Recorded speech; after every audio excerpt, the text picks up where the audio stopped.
একটি জীবন্ত সাপ ছিল যে রাজকন্যার পেটে বাস করত।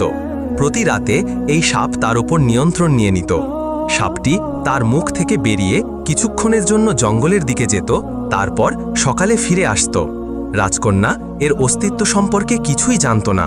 প্রাসাদের সবাই জানত না যে একটি 7 মিটার লম্বা সাপ তার ভেতরে বাস করছে। তারা ভাবত তাকে একটি অদ্ভুত রোগে আক্রান্ত করেছে, যা তাকে সবসময় অচেতন অবস্থায় রাখে। এই সাপটি তার শরীরের ওপর কবজা করে তার চেতনার ওপর নিয়ন্ত্রণ নিয়ে নিয়েছিল। এমনকি সবচেয়ে দক্ষ চিকিৎসক ও জ্ঞানীরাও এর আসল কারণ বুঝতে পারেনি।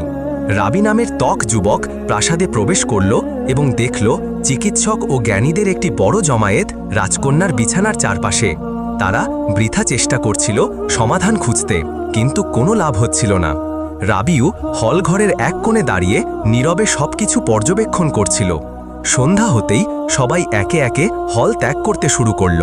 তখন রাবিও মন্ত্রীর কাছে এগিয়ে গিয়ে বলল, মন্ত্রী মহাশয়, সবাই তো তাদের চেষ্টা করেছে, আমাকে কি একটি সুযোগ দেবেন? আমি রাজকন্যাকে সারাতে পারি। মন্ত্রী রাবির আত্মবিশ্বাসে মুগ্ধ হল এবং তাকে রাজার কাছে নিয়ে গেল। মন্ত্রী রাজার কাছে বিষয়টি উপস্থাপন করল, যিনি হতাশ ও সবকিছু থেকে নিরাশ হয়ে পড়েছিলেন।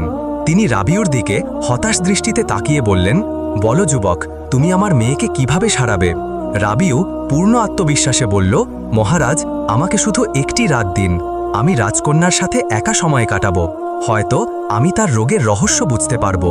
আমার একা তার সাথে থাকা জরুরি, যাতে আমি মনোযোগ দিয়ে এমন কিছু লক্ষ্য করতে পারি যা অন্যরা দেখতে পায়নি।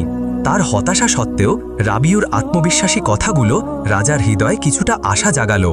তিনি তাকে সেই রাতে রাজকন্যার সাথে থাকার অনুমতি দিলেন।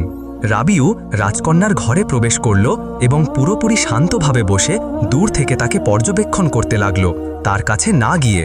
মাঝরাতে যা ঘটল তা অবিশ্বাস্য।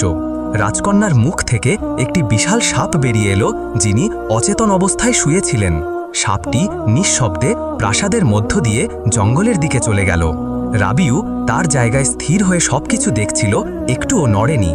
ভোরের আগে সাপটি আবার ফিরে এলো এবং যেভাবে বেরিয়েছিল সেভাবেই রাজকন্যার শরীরে প্রবেশ করে পুরোপুরি অদৃশ্য হয়ে গেল। রাবিউ সবকিছু দেখল, কিন্তু একটি কথাও বলল না। তবে তার মনে মনে সে সত্য বুঝে গিয়েছিল, এই সাপই রাজকন্যার সব কষ্টের মূল। সকাল হতেই রাজা দ্রুত পায়ে ঘরে প্রবেশ করলেন। তার সাথে ছিলেন মন্ত্রী। তার হৃদয়ে ভয় আর আশার মিশ্রণ। তিনি সরাসরি রাবিউর কাছে গিয়ে উদ্বিগ্নভাবে বললেন, বলো যুবক, তুমি কি আবিষ্কার করলে? আমার মেয়ে কি সুস্থ হবে? রাবিউ বলল, মহারাজ,